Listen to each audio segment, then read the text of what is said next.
Pagi hari ini saya akan membawa sebuah renungan yang berjudul Memahami Senjata Iblis. Nah, mengapa iblis memakai ular untuk melancarkan niat jahatnya? Pernahkah terpikirkan oleh kita, Bapak Ibu ya? Kenapa iblis memakai ular untuk melancarkan niat jahatnya? Bukan memakai binatang lain atau monyet yang mirip dengan manusia untuk menjatuhkan Hawa? Ternyata yang saya pahami seperti ini, Bapak Ibu terkasih. Setan itu kalau pakai alat selalu yang terbaik dan the best.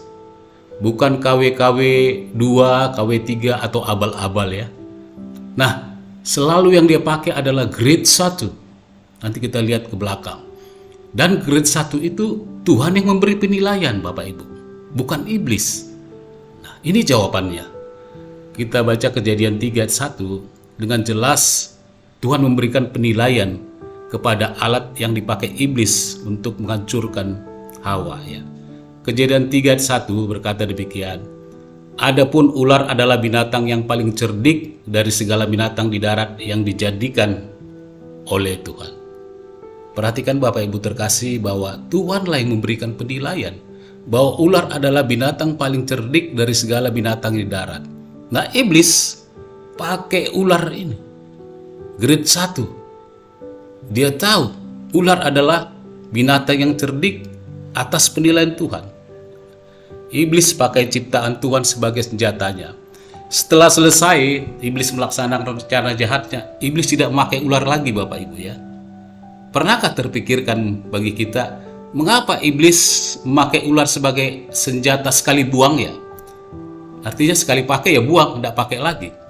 Bapak Ibu, jawabannya karena iblis sudah menemukan senjata yang paling ampuh, yaitu manusia. Karena dalam Kejadian 3, iblis tidak menemukan manusia untuk dipakai alatnya. Dia pakai ular untuk alatnya.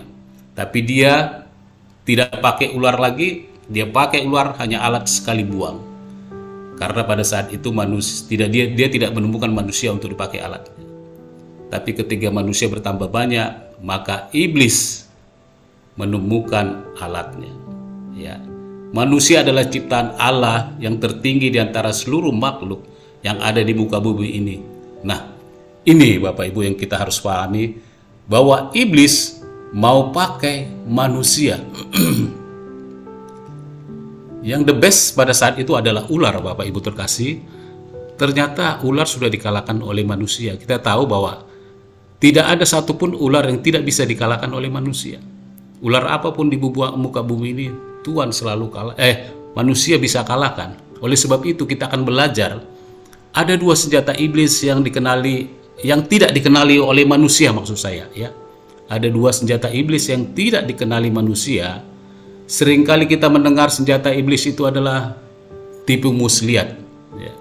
Namun ada sisi-sisi lain yang tidak kita kenal, yang banyak menjatuhkan dan memakan banyak korban, Bapak Ibu. Nah, apa saja itu? Cara cepat. Yang pertama adalah penyamaran.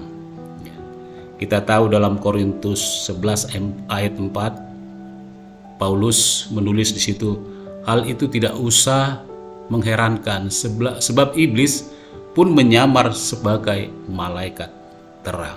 Nah, senjata iblis yang memakan korban banyak adalah penyamaran, Bapak Ibu. Bagaimana kita membuktikan tentang senjata iblis ini berhasil melalui penyamaran seperti ini, Bapak Ibu. Ketika Goliat mengintimidasi umat Israel berhari-hari, Daud dapat mengalahkan iblis di balik sosok Goliat itu, Bapak Ibu terkasih ya. Sekali lagi, ketika Goliat mengintimidasi umat Israel pada saat itu berhari-hari, dia tantang siapapun. Nah, Daud dapat mengalahkan iblis di balik sosok Goliat. Tapi ini Bapak Ibu, Goliat adalah alat intimidasi iblis tadi yang saya katakan. Tapi Daud tidak bisa mengalahkan di balik sosok wanita cantik yang namanya Betseba. Sekali lagi, Daud tidak bisa mengalahkan iblis di balik sosok wanita cantik yang namanya Betseba, Bapak Ibu ya. Disitulah awal titik kehancuran Daud. Luar biasa Bapak Ibu ya. inilah yang dipakai iblis sebagai penyamaran yang banyak memakan korban. Bukan saja level-level kita sebagai jemaat, tapi level-level sebagai pemimpin pun iblis bisa hancurkan. Oleh sebab itu dengan jelas 1 Petrus 5 berkata, sadarlah dan berjaga-jagalah, lawanlah si iblis. Dia berjalan berkeliling seperti singa yang mengaum dan mencari orang yang dapat ditelannya. Apa makna dari arti kata ayat dari 1 Petrus 5 ayat 8 ini, Bapak Ibu yang terkasih? Makna yang dituntut dari ayat ini adalah supaya kita peka terhadap sekeliling kita. Dikatakan iblis berkeliling, artinya dalam bahasa sehari-hari dia mondar-mandir, Bapak Ibu. Kalau kita lihat security, dia selalu mondar-mandir memperhatikan. Ada lawannya, yaitu maling. Demikian iblis. Dia selalu mondar-mandir mencari orang yang bisa ditelannya. Nah, pelajaran yang kita tarik dari sini adalah kita harus peka terhadap sekeliling kita. Bahkan orang-orang di samping kita juga, Bapak Ibu. Kita harus peka. Nanti kita belajar, Bapak Ibu. Pelajaran hari ini kita harus peka. Itu yang saya tekankan. Nah, ada beberapa kasus Petrus yang harus kita cermati berbicara tentang kepekaan. Ya, yang dituntut bagi kita pagi hari ini, semisal pertama adalah kasus ayam berkokok, ya. Kedua, ketika Petrus memotong telinga seorang imam. Yang ketiga adalah Petrus menggurui Tuhan. Yang keempat adalah Petrus berjalan di atas air. Nah, kita akan membahas tentang poin ketiga keempat aja. Petrus menggurui Tuhan dan Petrus berjalan di atas air. Nah, dalam kasus Petrus yang dicatat dalam menggurui Tuhan, dalam Matius 16 ayat 21 sampai 23, ya mohon operator tarik mampir ini. Kita akan perhatikan dengan seksama. Saya bacakan. Sejak waktu itu Yesus mulai menyatakan kepada murid-muridnya bahwa ia harus pergi ke Yerusalem dan menanggung banyak penderitaan dari pihak tua-tua, imam-imam, kepala dan ahli-ahli Taurat, lalu dibunuh dan dibangkitkan pada hari yang ketiga. Tapi Petrus menarik Yesus ke samping dan menegur dia. Katanya, Tuhan, kiranya Allah menjauhkan hal itu. Hal itu sekali-sekali takkan menimpa engkau. Ini poinnya, Bapak Ibu. Tentang kepekaan yang kita belajar hari ini. Maka Yesus berpaling dan berkata kepada Petrus, enyahlah kau iblis, engkau suatu batu sandungan bagiku, sebab engkau bukan memikirkan apa yang dipikirkan Allah, melainkan apa yang dipikirkan manusia. Terima kasih, operator. Petrus tidak sadar ketika dia dipakai setan, Bapak. Pernah perhatikan ayat ini? Dari mana kita tahu? Yang dihardik Yesus bukan sisi manusia Petrus, tapi yang dihardik Yesus adalah iblis yang memprovokasi Petrus saat itu. Yesus tidak memusuhi Petrus. Tidak pernah dia memusuhi Petrus. Dia selalu mengingatkan, enyahlah engkau iblis, katanya. Nah, Tuhan peka sekali untuk hal-hal seperti ini. Dia juga pernah memperingatkan Yudas, ya, dalam jamuan makan. Nah, yang dituntut kita harus peka dalam segala hal. Oleh sebab itu, kita harus peka terhadap sekeliling kita dalam menanggapi sesuatu yang terjadi, baik dalam sekuler, dunia kerja kita, khususnya dalam dunia pelayanan.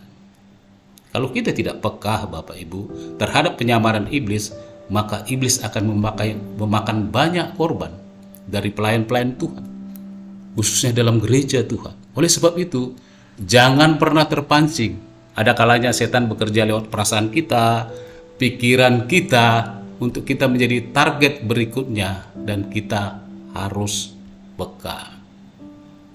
Itu yang diajarkan Tuhan pada bagi kita. Nah, jika kita terpancing dengan cara membenci dan mengalami kepahitan, maka kita adalah bukti sudah terkecoh oleh musuh, Bapak. Sekali lagi, jika kita sudah terpancing dengan cara membenci seorang sehingga kita mengalami kepahitan, maka itu adalah bukti kita terkecoh oleh musuh kita, ya iblis. Kita masuk dalam perangkat penyamaran. Saya mau bersaksi, Bapak Ibu, tentang hal yang peka ini ya. Berapa bulan yang lalu anak saya terlibat dalam kartu kredit tanpa dia memberitahukan saya. Ya anak muda sekarang Bapak Ibu ya. Dia punya gaji, dia pakai kartu kredit, ternyata bablas. Ya. Mungkin karena pertemanan, karena ya di medsos dengan online berbelanja. Dia terlibat dalam kartu kredit dan banyak tunggakan Bapak Ibu yang tidak yang dilakukannya. Suatu saat istri saya menelpon saya, anakmu yang paling bungsu marah-marah, dia minta uang katanya. Saya bilang gini, oh ya saya datang, kebetulan saya di gang sebelah lagi nongkrong. Dia sudah buka baju ya Bapak Ibu, dia minta duit bahwa saya sudah diintimidasi oleh debt collector, kalau tidak diancam Bapak Ibu. Saya bilang, kenapa nak kamu seperti ini? Nggak tahu Pak, saya minta duit gini-gini. Oh dalam hati saya nggak mau kasih duit ya. Saya bilang, ada motor Bapak, ada cincin Bapak, saya bilang ya. Cincin ini sudah 23 tahun. Hadiah dari mertua, saya bilang ya. Nah kamu jual, ada suratnya, BPKB motor ini kami jual, pakai uang itu. Saya bilang, enggak Pak, tidak Pak katanya. Tidak Pak, tidak mau katanya. Jadi maumu apa? Aku bilang, saya sudah diancam, diintimidasi. Oke, saya bilang begini, lalu saya peka terhadap ini ya Bapak Ibu terkasih, dan saya aktifkan status fungsi saya sebagai suami, bukan mengaktifkan status saya sebagai suami. Kalau saya mengaktifkan status saya sebagai suami, saya akan berdiri, saya akan tolak pinggang, ngangkat meja, menuduh-nuduh dia, dan berkata, kurang ajar kamu bikin masalah. Saya bisa lempar apa yang di sekitar saya, tapi saya mengaktifkan fungsi saya sebagai suami. Saya tahu ini adalah permainan penyamaran. Saya bilang gini, kita harus tenang nak. Ada jalan keluar, saya bilang. Nah, mengapa saya mengaktifkan fungsi saya sebagai suami? Anak-anak itu tidak pernah menjadi orang tua, Bapak Ibu. Anak kita itu tidak pernah menjadi orang tua. Kita pernah menjadi anak-anak. Bagaimana susahnya dalam posisi kita seperti itu. Akhirnya saya berdoa, Tuhan tenangkan suasana. Udah ribut Bapak Ibu, anak teriak-teriak nggak tahu ya. Saya bilang, oh ini penyamaran yang iblis mau hancurkan posisi kami sebagai keluarga. Tiba-tiba tanpa saya sadari, anak saya nomor 1 berkata, saya tutup Pak. Saya kaget juga ya ketika anak saya nomor 1. Biar Pak, saya tutup semua tagihannya itu. Akhirnya anak saya yang nomor 2 ini memeluk abangnya ya. Muluk nangis. Saya ikut nangis juga ya Bapak Ibu ya. Saya lihat iblis tidak berhasil melakukan penyamaran di keluarga kami. Mereka berpelukan, terima kasih. Saya juga ikut nangis. Nah, disitulah kita harus peka Bapak Ibu ya. Ada saat-saatnya orang-orang di sekitar kita bisa mengguncang iman kita. Tidak tahu tiba-tiba bisa. Saya pun tidak tahu bahwa dia mengajukan kartu kredit. Tapi dia royal. Akhirnya saya tahu, saya belajar bahwa salah satu senjata iblis paling hebat adalah penyamaran lewat objek tertentu, baik anak, saudara, baik apapun di sekitar kita. Dia bisa pakai. Dalam 2 Korintus 2 ayat 11 dikatakan, di situ ada diceritakan dalam 2 Korintus 2 ayat 11 bahwa Paulus sedang mengangkat sebuah persoalan di jemaat Korintus. Bahwa sedang terjadi gesekan dalam jemaat. Nah, dia sebagai seorang pelayan Tuhan yang peka, dia titip pesan di ayat 11 Bapak Ibu. 2 Korintus 2 ayat 11 berkata demikian, jangan sampai iblis mengambil keuntungan. Itu pesan yang menohok Bapak Ibu. Jangan sampai iblis mengambil keuntungan. Dia kasih pesan dalam penjara kepada jemaat Korintus, kepada anak didiknya. Di sini kita bisa melihat bahwa strategi iblis adalah praktik penyamaran itu adalah hampir 100% berhasil. Kalau kita tidak peka, dari jauh Paulus bisa peka Bapak Ibu. Ya.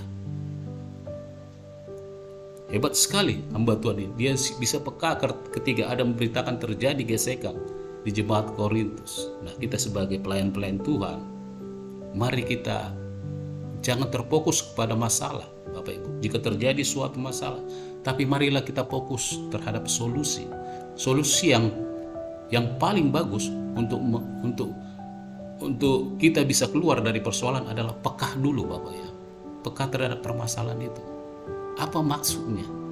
Lalu Petrus pun berkata, jangan sampai iblis mengambil keuntungan daripada kita. Ingat, dalam konflik horizontal Bapak Ibu, iblis tidak pakai ular lagi saat ini. Seperti yang saya katakan di awal, dia tidak pakai ular lagi. Ular telah dikalahkan oleh manusia. Sebesar apapun ular anaconda yang ada di Kalimantan, manusia bisa kalahkan.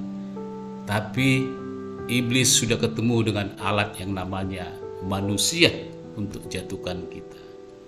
Dan itu selalu diperhadapkan kepada kita. Semakin giat kita melayani Tuhan, maka senjata itu yang dipakai iblis semakin menghantam kita. Jikalau kita tidak peka dalam doa-doa kita, maka kita akan masuk dalam penyabaran iblis. Mari kita peka seperti Paulus, supaya iblis tidak mengambil keuntungan daripada kita. Nah, hal kedua Bapak Ibu terkasih, senjata iblis yang kedua tadi penyamaran, sekarang adalah pengalian perhatian atau terdistraksi namanya ya. Terdistraksi. Saya katakan tadi kasus-kasus yang unik dalam diri Petrus, seperti tadi menggurui Tuhan, kita sudah selesai bahas. Sekarang adalah tentang kasus Petrus berjalan di atas air. Nah, pengalihan perhatian ini sangat banyak makan korban juga Bapak Ibu terkasih. Kita bisa dibikin panik, confused ya. Ketika kita terdistraksi, biasanya keputusan-keputusan yang kita ambil adalah salah. Dalam hal kita pertama mengikuti Tuhan, belum ada penguasaan diri, biasanya keputusan-keputusan yang kita ambil itu adalah salah. John Maxwell berkata begini Bapak terkasih, bahwa di dalam hidup manusia ada pengalaman lembah dan ada pengalaman bukit Bapak Ibu. Jika kita baca bukunya, nah disitu dikatakan jangan pernah mengambil keputusan saat Anda berada di lembah. Ya. Saudara harus keluar dari perspektif itu dan naiklah ke bukit. Karena pengalaman di bukit itu membuat kita bisa memandang dengan leluasa apa yang terjadi di lembah. Ya, ini berbicara tentang level pemikiran Bapak Ibu ya. Jadi perspektif kita luas ketika kita berada di bukit dan kita bisa memutuskan keputusan yang benar, tentu bersama Tuhan. Nah, di lembah itu banyak suara-suara Bapak Ibu bergemuruh dan kita sulit menganalisa biasanya. Disebabkan karena tekanan, karena kekhawatiran dan sebagainya. Tapi di bukit kita bisa mendeteksi suara karena terbebas dari suara-suara feedback seperti kekhawatiran, ketakutan, lain dan sebagainya.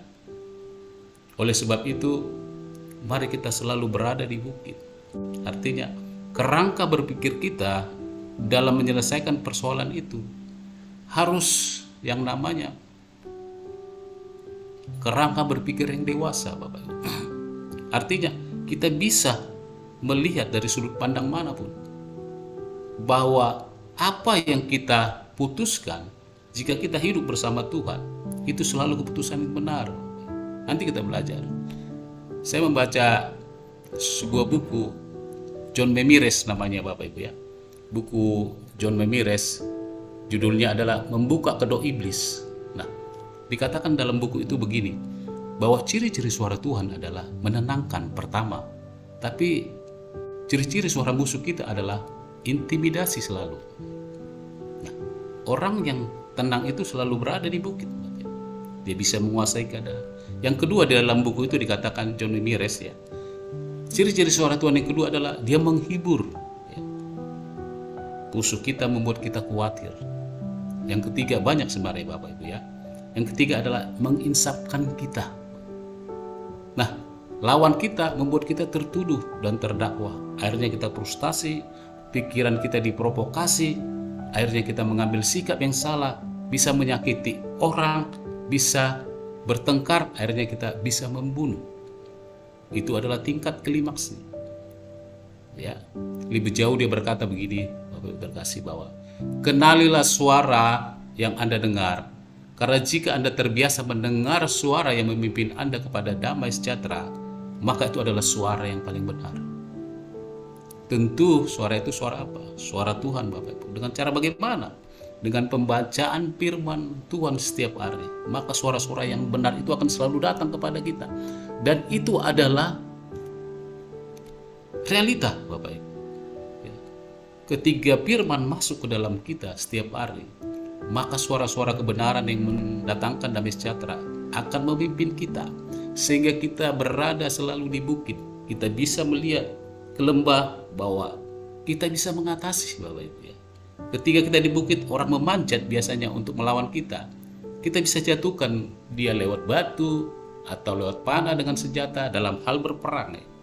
Orang-orang di bukit itu dalam hal berperang selalu menang, Bapak Ibu. Dia bisa melihat keadaan. Tapi orang yang berada di lembah, dia akan sulit memenangkan pertarungan atau peperangan.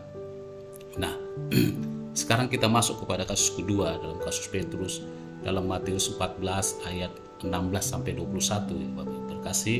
Petrus berjalan di atas air. Petrus berjalan di atas air, Bapak Ibu terkasih. Nah, di ayat 26 sebenarnya mereka sudah terdistract ya. Sudah pengalian perhatian. Dari mana kita tahu? Mereka melihat Yesus sebagai hantu dan berteriak-teriak dan mengalami ketakutan. Jika orang berteriak-teriak, ada salah satu pemicunya yang membuat mereka mau menghindar, mau lari. Tapi di perahu tidak bisa, Bapak Ibu. Mereka berteriak-teriak, perahu bergelombang. Bayangkan posisi itu, Bapak Ibu. 12 murid lebih berteriak-teriak, nggak tahu apa juntrungannya karena melihat hantu. Ya, mereka berada di lembah. Mungkin mereka saling mendorong, tidak diceritakan. Mungkin mereka saling pukul, kamu berteriak, tidak. Mereka mengalami ketakutan. Takut itu dipakai kata fobia di ayat itu.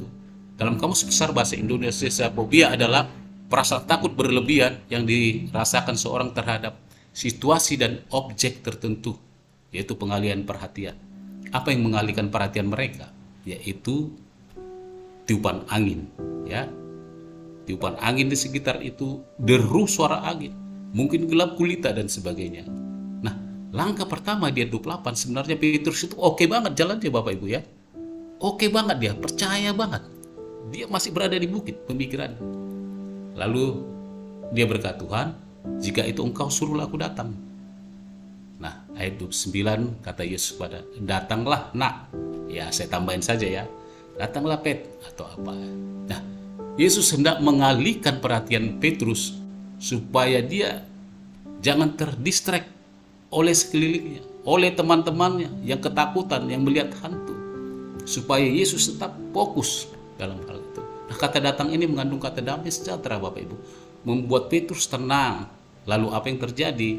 Di ayat 30 yang terjadi adalah objek di sekitarnya karena ketakutan, tiupan angin mencuri perhatiannya, Bapak Ibu. Ya, lalu Petrus terdistract. Perhatiannya kacau. Dia lihat awan, dia lihat apa sebagaimana apa angin semakin kencang, maka dia terdistract. Perhatiannya tidak lagi kepada Tuhan. Pelajaran apa yang dapat kita tarik, Bapak Ibu, terhadap kasus-kasus Petrus ini?